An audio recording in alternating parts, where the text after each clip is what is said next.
प्यारे बच्चों नमस्कार, आपका स्वागत है हमारे यूट्यूब चैनल जय क्लासेस पर। हमारा आज का विषय है अनुच्छेद। हम आज महत्वपूर्ण अनुच्छेद के विषय में बात करेंगे। इन अनुच्छेदों के विषय में मैंने पहले भी आपसे बात कर ली थी कि कौन कौन सा महत्वपूर्ण अनुच्छेद है, उन सब से निकाल कर बात करते हैं। तो हम अनुच्छेद 1 से ही प्रारंभ करते हैं।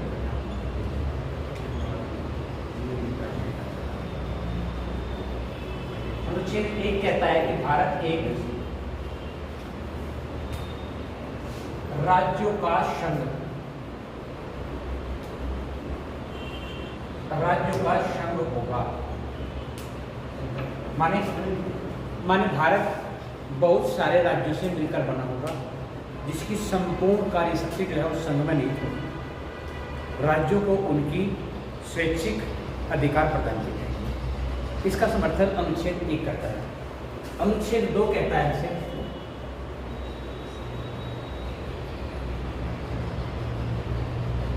भारत में नए राज्यों का गठन,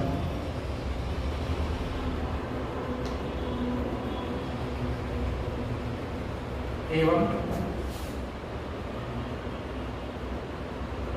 निर्धारण की व्याख्या। अनुच्छेद 2 और अनुच्छेद 3 दोनों एक दूसरे से जुड़े हैं। अनुच्छेद 2 है नए राज्यों के गठन और निर्माण का समर्थन करता है और उसकी व्याख्या करता है। अगर अनुच्छेद 3 मानकर जानकर चले तो अनुच्छेद 3 इसी में थोड़ा सा आगे बढ़ जाएगा। ये कहता है कि संसद द्वारा नए राज्यों के गठन का अधिकार,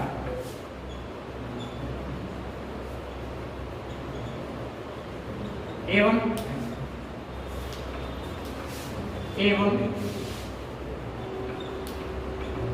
पुराने राज्यों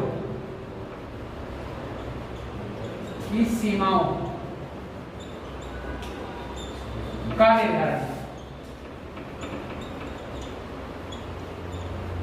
और क्या अधिकार प्रदान करता है, और करता है नामकरण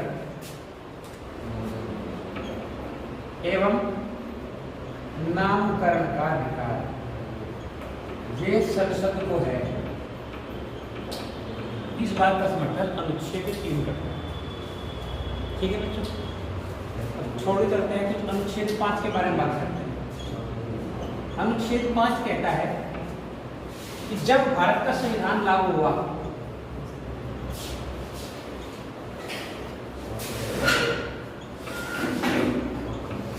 संविधान लागू हुआ,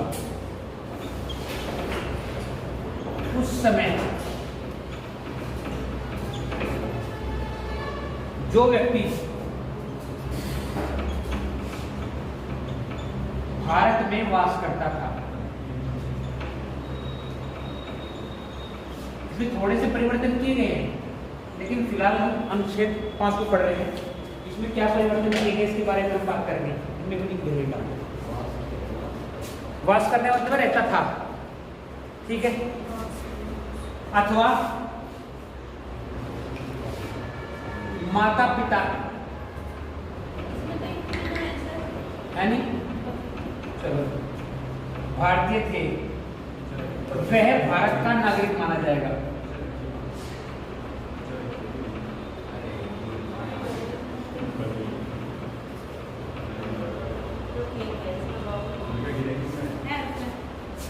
संविधान लागू होने के पश्चात जो व्यक्ति भारत में रह रहा था अथवा किसी व्यक्ति के माता पिता भारत में रह रहे थे, उस व्यक्ति को भारत का नागरिक माना जाएगा। इस बात का समर्थन अनुच्छेद 5 करता है। अनुच्छेद 5 कहता है कि जो व्यक्ति संविधान लागू होने के पश्चात भारत में वास कर रहा था अथवा उस व्यक्ति के माता पिता भारतीय है, उसे भारत के अनुच्छेद 5 के तहत भारत का नागरिक माना जाएगा। ठीक है। अनुच्छेद 19 बहुत इंपॉर्टेंट है। ये मौलिक अधिकार, मौलिक अधिकारों की व्याख्या करता है।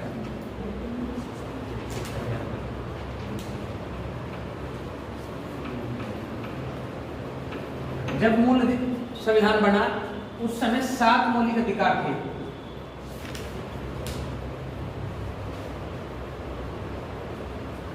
और वर्तमान में 6 हैं।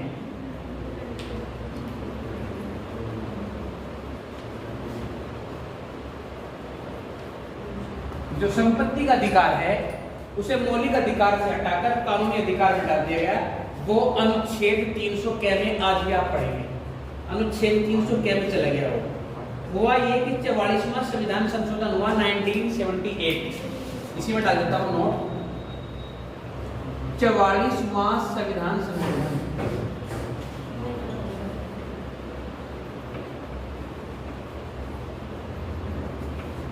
1978। उसके द्वारा जो संपत्ति का अधिकार है उसे हटा दिया गया और संपत्ति का अधिकार यहां से ले जाया गया अनुच्छेद 300 कै में या 301। ठीक है।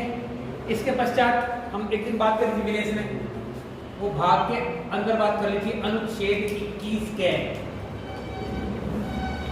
अनुच्छेद 21 कै सन 2002 में 86वां संविधान संशोधन हुआ। ये जो अनुच्छेद 21 कै है जोड़ा गया 2002 में 86वें संविधान संशोधन द्वारा। क्या कहता है बच्चों?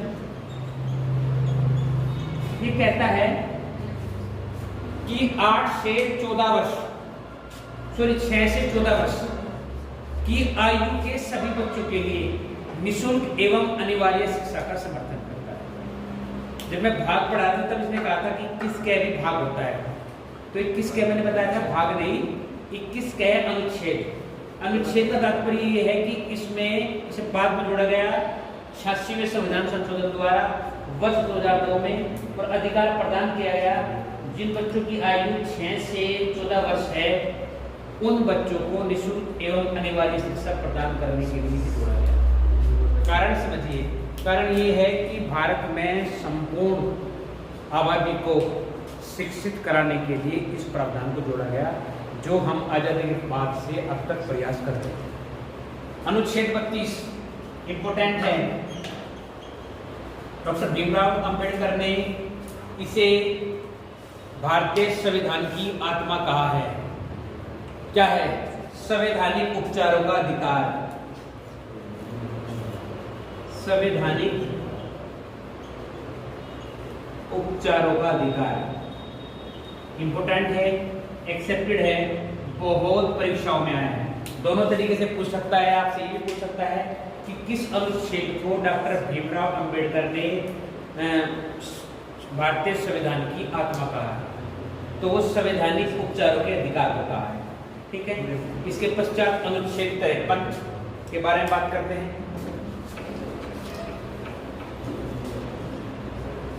अनुच्छेद 53 राष्ट्रपति से संबंधित है, जो इस बात का समर्थन करता है कि भारत की कार्यपालिका का प्रधान राष्ट्रपति होगा।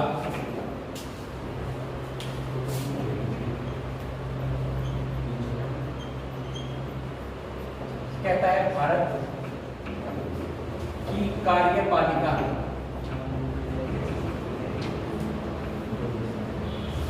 का प्रधान राष्ट्रपति होगा। माने मैंने आपको बताया था कि राष्ट्रपति भारत की कार्यपालिका में गौण नजर आता है, न्यूट्रल नजर आता है, और कार्यपालिका में सक्रिय स्थिति में प्रधानमंत्री एवं मंत्री परिषद लगती है। लेकिन वे सारे कार्य, जितनी भी योजनाएं, जितने भी कार्य होंगे, वे सभी राष्ट्रपति के नाम से किए जाएंगे। इस कारण से संघ की कार्यपालिका की शक्ति राष्ट्रपति में नहीं होगी। इस बात का समर्थन करता है अनुच्छेद 53। अनुच्छेद 64 कहता है,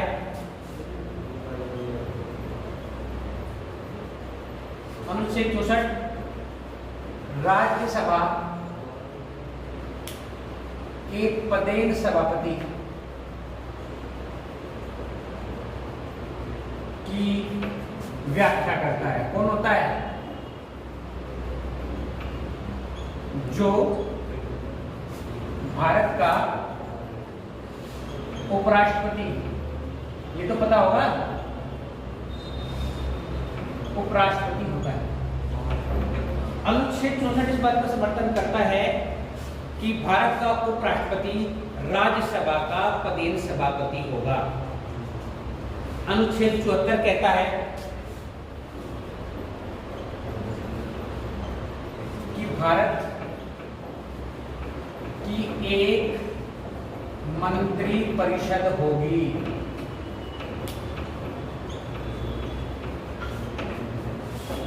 प्रधानमंत्री जिसका प्रधान होगा।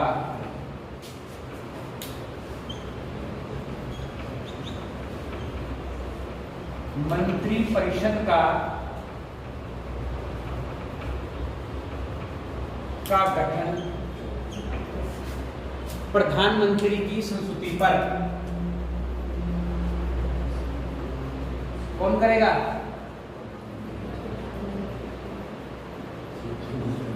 कौन करेगा? राष्ट्रपति द्वारा किया जाएगा। कहता है अनुच्छेद 74 कि भारत की एक मंत्रिपरिषद होगी। मैंने इसे दूसरे अर्थों में आपको पढ़ाया है। मैंने आपको पढ़ाया है कि लोकसभा में जो पद बहुमत दल में जाएगा वो बहुमत दल का नेता चुनेगा और उस बहुमत दल के नेता को राष्ट्रपति प्रधानमंत्री के रूप में मनोनीत करेगा और वो राष्ट्रपति को सिफारिश करेगा, नाम का सुझाव देगा और वे उस सुझाव के आधार पर राष्ट्रपति एक मंत्रिमंडल का गठन करेगा, मंत्रिमंडल का निर्वाचन करेगा। इस बात का समर्थन कर रहा है अनुच्छेद 74। अनुच्छेद 76 कहता है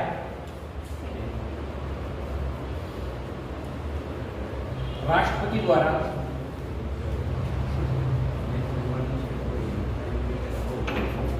महान्यायवादी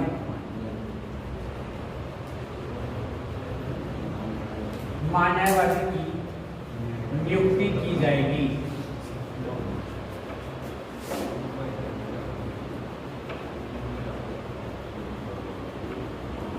इसके पश्चात आता है अनुच्छेद 78। अनुच्छेद 78 कहता है बच्चों राष्ट्रपति को अधिकार है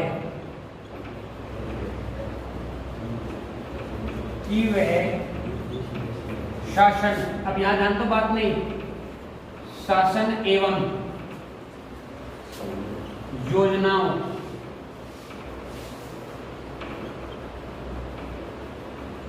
की सूचना हेतु राष्ट्रपति को अपने समक्ष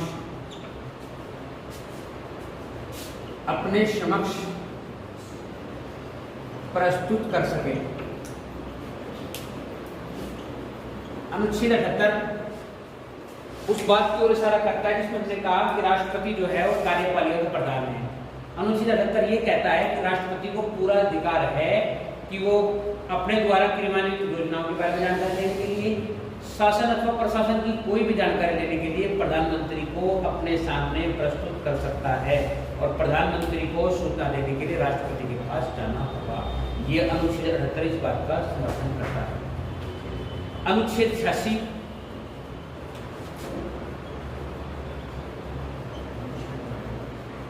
राष्ट्रपति द्वारा संसद के संयुक्त सदन को संबोधन का अधिकार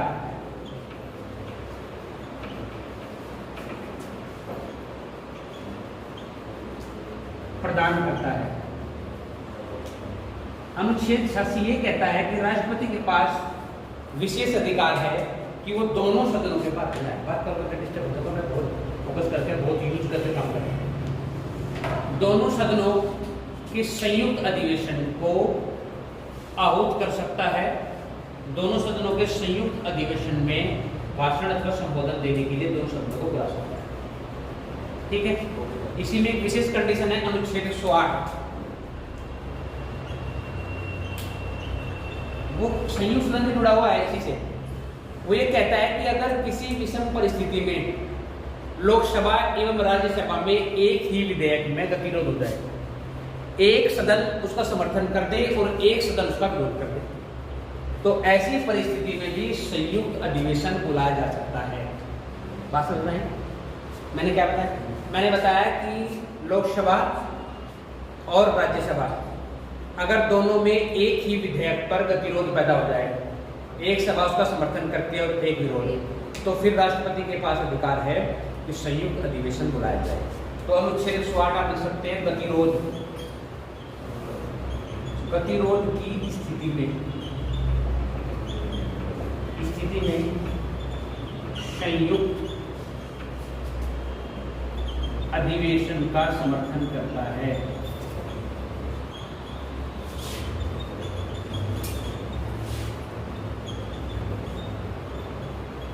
जो ऊपर वाला संयुक्त अधिवेशन है वो राष्ट्रपति पहले सत्र को भी आहूत करता है। जो विधानसभा का पहला सत्र होता है उसे भी राष्ट्रपति संयुक्त रूप से आहूत कर सकता है। नीचे वाला है जब गतिरोध होगा तब। ठीक है। अनुच्छेद 111, अनुच्छेद 111 विशेष है, समझ चलिए। अनुच्छेद 111 कहता है बच्चों,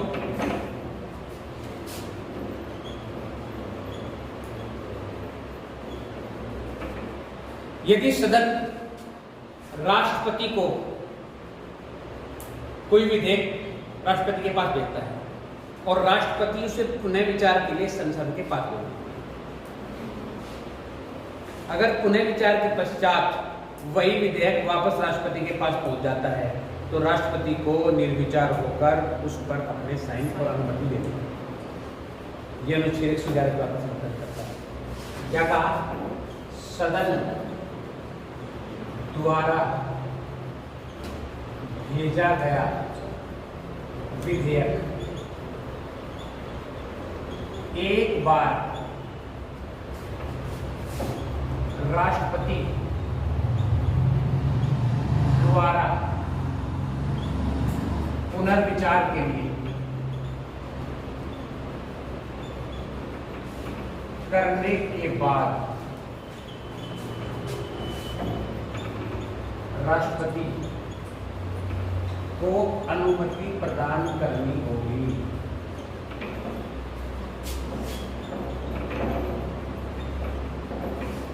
बोलो, समझ में आई क्या बात? मैंने क्या बताया?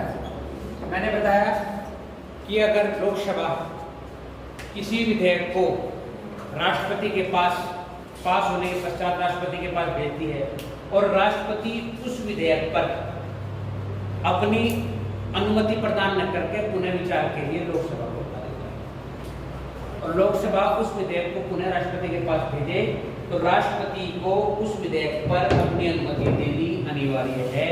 इस बात का समर्थन अनुच्छेद 111 करता है। इंपोर्टेंट है, बहुत इंपोर्टेंट। अनुच्छेद 123 1, 2, 3, अनुच्छेद 1, 2, 3, जब संसद कार्य में ना हो, जब संसद न चल रही हो, उस स्थिति में जब सदन की कार्यवाही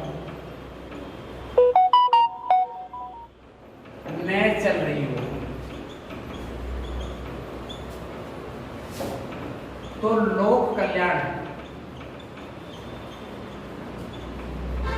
एवं अति आवश्यक विषय हेतु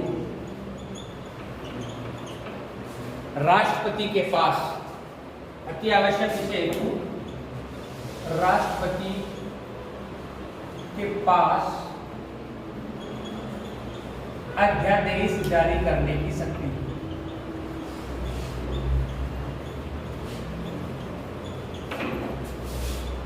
होती है। क्या होता है बच्चों? जब सदन की कार्रवाई नहीं चल रही हो उस समय राष्ट्रपति के पास विशेष अधिकार है, ये जानकर कि ये कानून जो है अब अनिवार्य है और इतना समय नहीं है कि सदन जब तक आउट हो तब तक हम इस बात को रोके रखें। यानी तात्कालिक परिस्थिति में जब कोई कानून की अति आवश्यकता हो तो राष्ट्रपति एक अध्यादेश जारी करता है, और राष्ट्रपति के अध्यादेश जारी होते ही वो अध्यादेश कानून बन जाता है।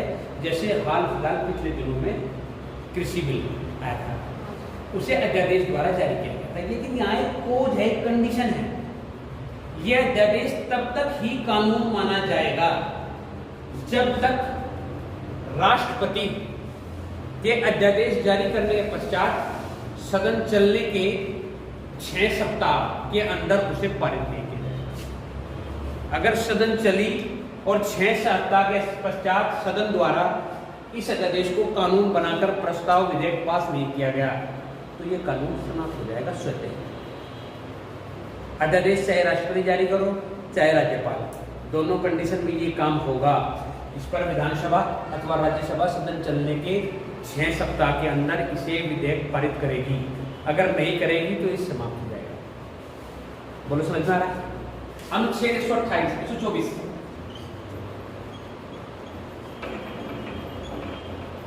सर्वोच्च न्यायालय के गठन के विषय, अधिकार एवं शक्ति की व्याख्या करता है।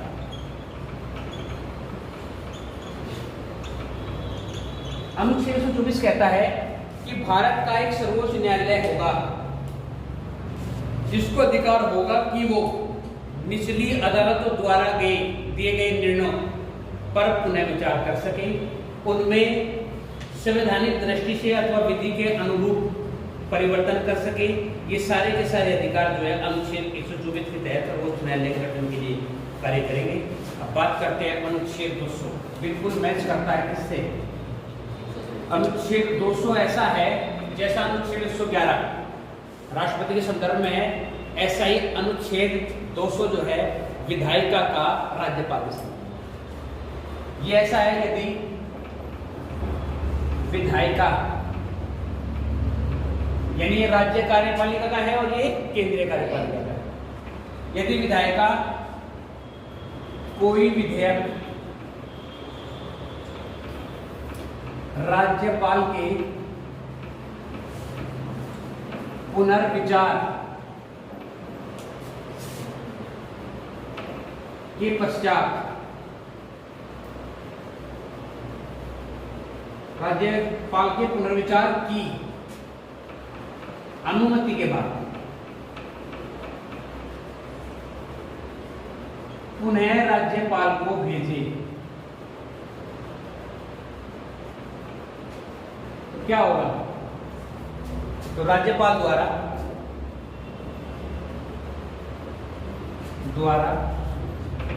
अनुमति देना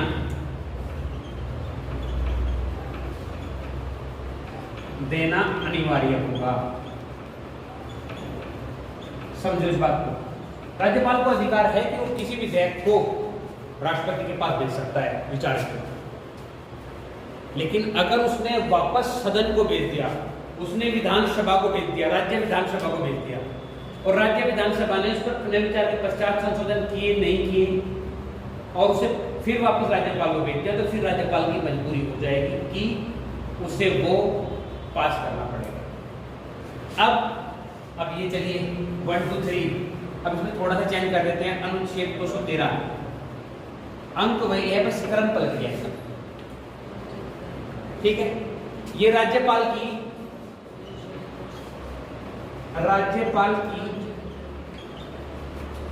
अध्यादेश जारी करने की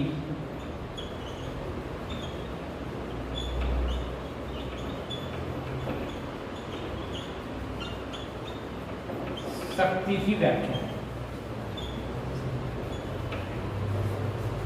जैसे लोकसभा कार्य में न होने के पश्चात राष्ट्रपति के पास विशेष अधिकार है कि वो अध्यादेश जारी कर सकता है, इसी प्रकार राज्य विधानसभा और विधान परिषद जब कार्य में ना हो, जब कार्य न कर रही हो, जब न चल रही हो, उस परिस्थिति में राज्यपाल के पास विशेष अधिकार है कि वो अति आवश्यक समझते हुए किसी कानून को पारित कर सकता है।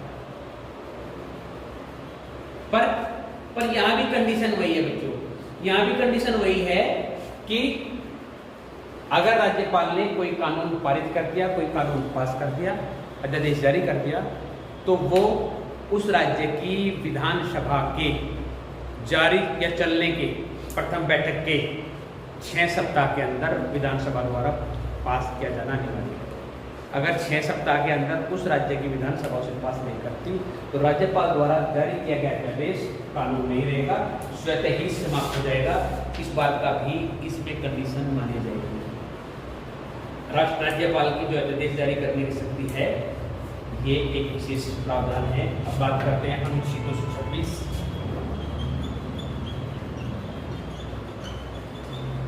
सर्वोच्च न्यायालय को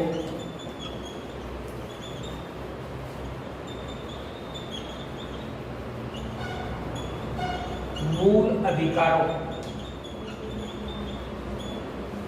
की संरक्षण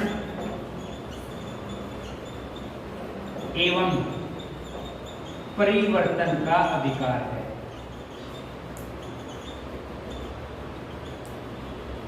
अगर किसी व्यक्ति के मौलिक अधिकारों का हनन हो रहा है तो वो डायरेक्ट सर्वोच्च न्यायालय में इस बात की याचना कर सकता है। इस बात का समर्थन अनुच्छेद 236 कर रहा है। प्लस ये कि अगर विषम परिस्थिति में सर्वोच्च न्यायालय ये समझे कि इन मौलिक अधिकारों में परिवर्तन अब आवश्यक है, अनिवार्य है, तो उस परिस्थिति में सर्वोच्च न्यायालय जो है मौलिक अधिकारों में परिवर्तन कर सकता है। अब बात करते हैं अनुच्छेद 243। अनुच्छेद 243 मैं आपको कल परसों में पढ़ा चुका हूं। ये ग्राम पंचायत एवं नगर पालिका के विषय में, इसके अलग अलग मैंने आपको पढ़ाया था कल परसों। अनुच्छेद 243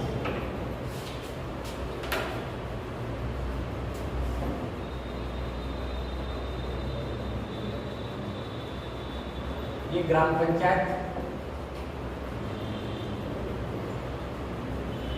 और नगर पालिका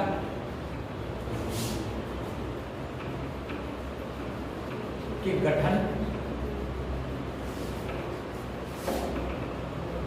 शक्ति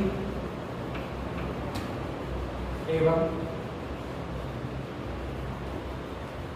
अधिकार से संबद्ध है।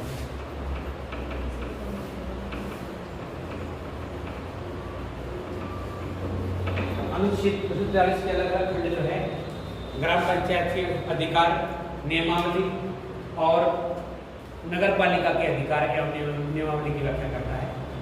बताता है कि किस किस परिस्थिति में किन किन अधिकारों के तहत ये कार्य कर सकती है। ये सारे के सारे अनुच्छेद 243 के तहत आएंगे। अब बात करते हैं अनुच्छेद 62 की। अनुच्छेद 262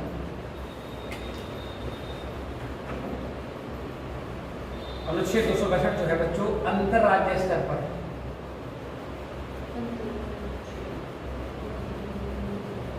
पर नदियों के जल के विवाद के संबंध में है। इस बात का समर्थन करता है कि अगर किन्हीं दो राज्यों के बीच में किन्हीं नदियों से मिलने वाले जल को लेकर कोई विवाद है तो उस परिस्थिति में उन दोनों राज्यों की इच्छा के अनुरूप कोई भी उच्च न्यायालय किसी भी राज्य का अथवा उच्चतम न्यायालय इस विषय पर समीक्षा, व्याख्या एवं विवाद का निपटारा कर सकता है। इस बात का समर्थन अनुच्छेद 266 करता है। कल मैं आपको पढ़ा चुका हूं अनुच्छेद 266। कल पढ़ाया संचित विधि, उसी में लिखा था कहीं अनुच्छेद 266 कहता है भारत की एक संचित विधि होगी, राज्यों से आने वाले करों द्वारा उन राज्यों को दिया गया हिस्सा उसके पश्चात आने वाला धन जो संचित निधि में चला जाएगा और बिना संसद में किसी विशेष प्रावधान के इस निधि से किसी धन को निकाला जाना संभव नहीं है। इस बात के बारे में हम कल बात कर चुके हैं। अनुच्छेद 300 के मैंने थोड़ी देर पहले बात की थी।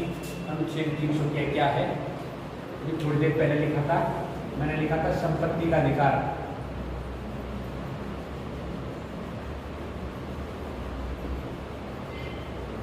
एग्जैक्टली ये कहता है किसी व्यक्ति को संपत्ति के अधिकार से संपत्ति के अधिकार से वंचित नहीं किया जा सकता। ये कहता है कौन? अनुच्छेद 300 के। ये पहले कहां था, ये मैं आपको बता चुका। पहले था ये मौलिक अधिकारों में, और अब मौलिक अधिकारों से खिसक कर ये चला है कहाँ? कानूनी अधिकार में, और ये चला गया 300 के। 300 के कहता है कि किसी व्यक्ति को किसी भी परिस्थिति में संपत्ति के अधिकार से वंचित नहीं किया जा सकता। अब बात करते हैं अनुच्छेद 326।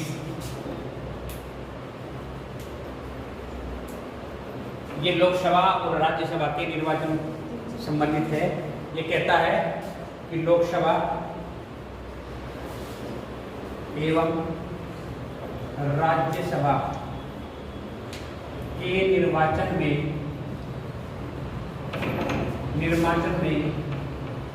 वयस्क मताधिकार की व्याख्या करता है। 66वां संविधान संशोधन इससे जुड़ा हुआ है। इसमें समय समय पर कुछ मूलभूत परिवर्तन हुए। जो 66वां संविधान संशोधन है वो इस बात का समर्थन करता है। प्रारंभ में जो भारत में मतदाता की आयु थी वो 21 वर्ष थी। फिर 66वां संविधान संशोधन हुआ, अब कितनी है? 18 वर्ष। 18 वर्ष का व्यक्ति को वयस्क माना गया, और उसे दोनों प्रकार के लोकसभा एवं राज्यसभा के निर्वाचन में भूमिका उसकी रहेगी। आप जानते हैं कि राज्यसभा में जो है प्रत्यक्ष निर्वाचन नहीं होता, अप्रत्यक्ष निर्वाचन होता है, लेकिन लोकसभा के निर्वाचन में उस व्यक्ति की प्रत्यक्ष भागीदारी है, जिसका समर्थन अनुच्छेद 326 करता है। अनुच्छेद 330 कहता है लोकसभा एवं राज्यसभा में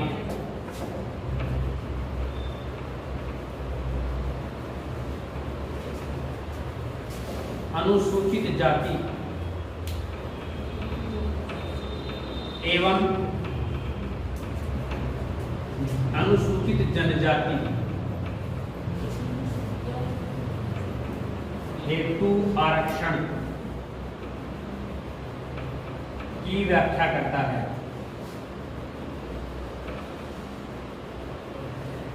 क्या कहता है बच्चों? ये कहता है अनुच्छेद 330 की लोकसभा एवं राज्यसभा में मनोनीत सदस्यों की संख्या में अनुपातिक तौर से अनुसूचित जाति एवं अनुसूचित जनजाति के सदस्यों को स्थान प्रदान किया जाएगा, उनका आरक्षण अनिवार्य है। इस बात का समर्थन अनुच्छेद 330 करता है। अनुच्छेद 335 जो अब समाप्त हो चुका है, अगर आप जानना चाहें, अनुच्छेद 331 राष्ट्रपति के पास या राष्ट्रपति द्वारा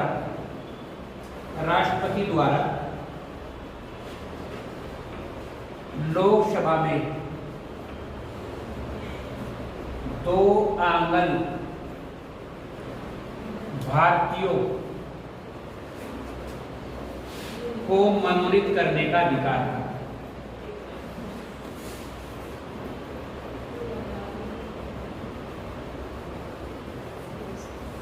बच्चों, वर्तमान समय में समाप्त हो चुका है। राष्ट्रपति को लोकसभा में 2 आंगन भारतीय व्यक्तियों को मनोनीत करने का अधिकार था, और राज्यसभा में 12। राज्यसभा में जो 12 है वो आंगन भारतीय नहीं है, वो विशेष क्षेत्र में विशेष योग्यता वाले। हाँ बिल्कुल, बताऊंगा जब ये वीडियो खत्म हो जाएगी तब बता दूंगा। ठीक है, अब तो डिस्टर्ब हो जाएगा पूरा मामला। मैंने सब बताया पहले, लेकिन समझ लो अगर किसी को नहीं पता चलने तो वीडियो कोई बात नहीं, खत्म कर देते हैं बात को। आपने सवाल उठाया कि आंगन भारतीय क्या है। आंगन भारतीय वो व्यक्ति हैं जो ब्रिटेन के व्यक्ति हैं, जो भारत में रहते हैं, आज़ादी से पूर्व भारत में रहते थे, और देश आज़ाद हुआ उसके बाद वो भारत में रह गए, और अब उनकी बड़ी कम्युनिटी भारत में वास करती है।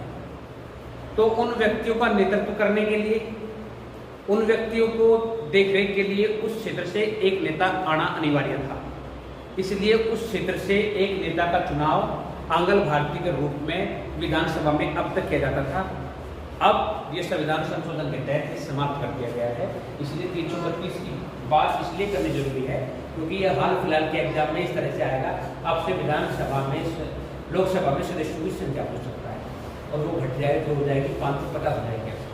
पहले 552 थी, अब वो 2 नहीं रही तो अब वो संख्या 550 हो जाएगी। एक्सेप्टेड क्वेश्चन है, वो आपसे पूछ सकता है। बहुत समझ के कि आंग्ल भारतीय कौन है?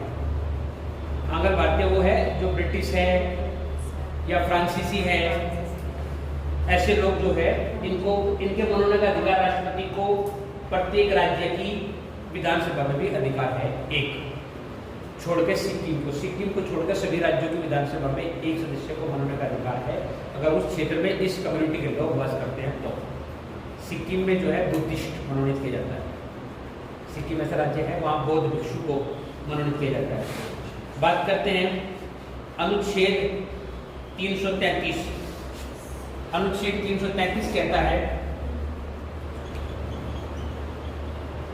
ये भी इसी से संबंधित है, राष्ट्रपति द्वारा राज्य विधानसभा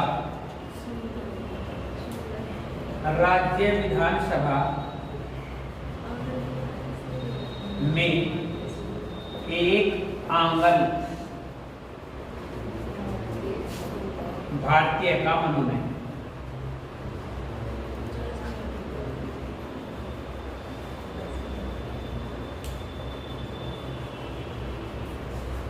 अनुच्छेद 333 से जुड़ा हुआ है, इसे अभी समाप्त नहीं किया गया है। जो संशोधन हुआ है वो 335 में हुआ है, 333 में नहीं। 351 हिंदी के प्रसार एवं संरक्षण की व्याख्या करता है।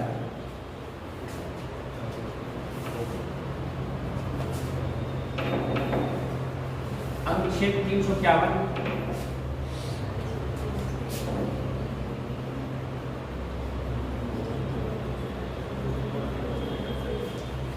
हिंदी के प्रसार एवं संरक्षण का अधिकार। इसीलिए हिंदी को प्रत्येक राज्य की सेकेंडरी लैंग्वेज के रूप में रख सकता है कोई भी। ठीक है, 352 पता है, इंपोर्टेंट है अपने आप में। क्या है 352? हाँ, पता होना चाहिए। एक्सेप्टेड है अनुच्छेद 352, राष्ट्रीय आपातकाल है। इसके बारे में हम पहले बहुत बात कर चुके हैं। मैंने एक दिन एक लेक्चर आपातकाल का लिया था, इसलिए इस पर कोई बात नहीं करूंगा। अनुच्छेद 356 राज्य आपातकाल, अनुच्छेद 356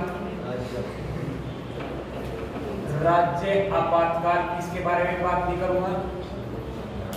और अनुच्छेद 360 वित्तीय आपातकाल, ये भी हम पहले बात कर चुके हैं। जिस दिन मैंने आपातकाल पढ़ाया तो ये तीनों ही पढ़ाए थे स्पेशली, तो इन तीनों के विषय में कोई बात नहीं। इनमें जो विशेष और इंपोर्टेंस रखता है वो रखता है अनुच्छेद 365। आपातकाल सा ही लगता है लेकिन है अलग। ये राष्ट्रपति के पास किसी राज्य में राष्ट्रपति शासन लगाने का विशेष अधिकार है, लेकिन कब? देखिए अनुच्छेद 356, तब जब राज्य के अंदर कानून व्यवस्था ठप हो चुकी हो, संवैधानिक स्थिति ठप, कानून व्यवस्था ठप, उस स्थिति में राष्ट्रपति राष्ट्रीय शासन लगा सकता है। अनुच्छेद 365 से थोड़ा उलट है। अगर राज्य केंद्र की कार्य योजनाओं का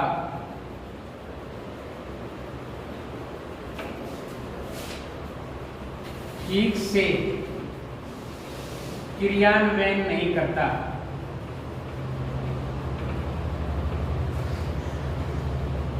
तो यहां कंडीशन, जब कोई राज्य केंद्र की योजनाओं का केंद्र द्वारा लाभ न पहुंचा पा रहा हो अपने लोगों को, तो उस परिस्थिति में राष्ट्रपति पहले जांच करेगा, और अगर राज्य को संवैधानिक दृष्टि से दोषी पाता है तो उस परिस्थिति में उस राज्य में राष्ट्रपति शासन लगाया जा सकता है। अनुच्छेद 365 इस बात का समर्थन करता है। अनुच्छेद 368 आप परिचित होंगे बहुत अच्छी तरह से। यह है संविधान संशोधन का अधिकार।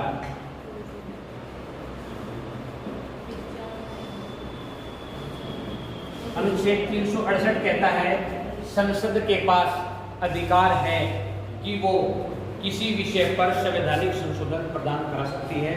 और अंतिम अनुच्छेद 395 1947 शासन अधिनियम और 1953 के शासन अधिनियम, अनुच्छेद 395 कहता है 1900 भारत स्वतंत्रता अधिनियम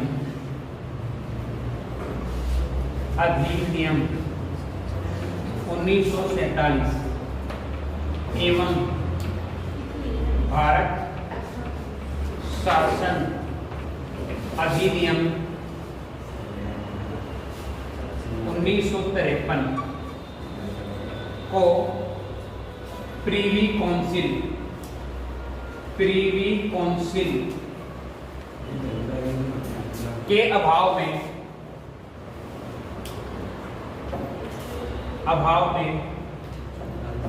समाप्त किया जाता है। ये अनुच्छेद 395 कहता है आपसे। इस प्रकार से हमने एक्सेप्टेड और इम्पोर्टेंट सारे जो है अनुच्छेद की बात कर ली। आप कोशिश करो, प्रैक्टिस करो तो आपको याद रहेंगे। आशा करता हूँ कि ये लेक्चर आपके लिए उपयोगी रहा होगा। आपने वीडियो को ध्यान से देखी, उसके लिए बहुत बहुत धन्यवाद। Thank you very much.